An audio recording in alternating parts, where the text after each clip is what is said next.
بصراحة قبل ما ابدأ الكلمة بتاعتي عايز اقول لكم ان مصر هذه البلد الآمن الذي فتح ذراعيه لكل الأنبياء، فجاء إلى مصر إبراهيم خليل الله اللي هو إبراهيم أبو الآباء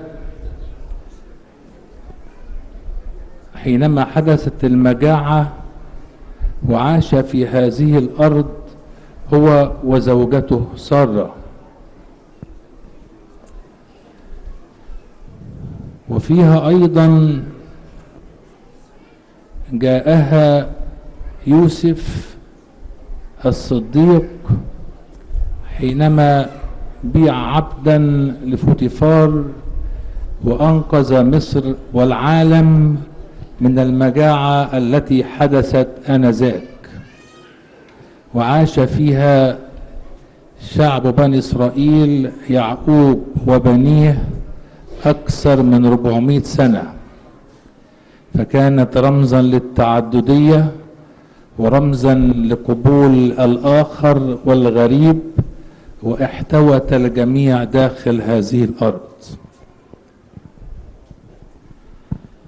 مصر ولد فيها موسى وتهذب بحكمة المصريين، واستطاع أن يقود شعب بني إسرائيل في العبور من البحر الأحمر وأن يصل بهم إلى الناحية الأخرى من الأرض.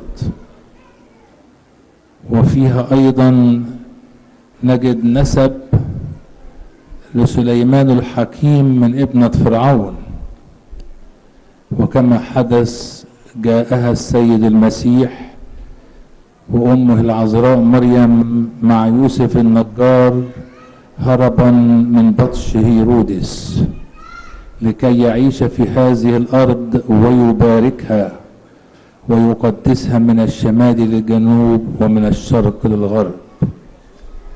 وأصبحت مصر رمزا للسلام، وقال عنها الكتاب المقدس مبارك شعبي مصر. بصراحة مصر هي البلد الوحيد في العالم التي ذكرت في كل الأديان، ولكن ما يدفعني للكلام عن مصر في بداية كلمتي أو بداية هذه الليلة المباركة ما سمعته قبل أن ندخل عشية هذه الليلة المباركة، وما سمعته فتح جروحا كثيرة في داخلي، وفتح أوجاعا وآلاما، وهذه الآلام بدأت بمرارة ألمتنا كلنا، مصريين مسلمين ومسيحيين، فيما حدث الأحد الماضي في الحريق الذي حدث في كنيسة أبو سيفين بإمبابة. ومنذ ذلك التاريخ يعني من حوالي 7 أيام ونستمع عن حرائق هنا وهناك وأسباب متعددة. أنا ما بناقش أسباب الحريق ولا النتائج، كل هذا نستطيع أن نحلله ونجد له أسباب، لكن من هذا المكان المقدس أقول لكل من هو مسؤول في هذه البلد أننا نحب مصر ونعيش في هذه الأرض التي استشهدنا على أرضها ودفعنا شبابا وأولادا وشيوخا وكبارا وصغارا للحفاظ عليها. اشتركنا معا في حروب كثيرة لكي نحتفظ بهذه الأرض التي باركها السيد المسيح. ومن حبي في هذه البلد، هذه البلد التي لم أجد مثلها في العالم. زرت بلادا كثيرة جدا وأماكن متعددة، ولكن شعبها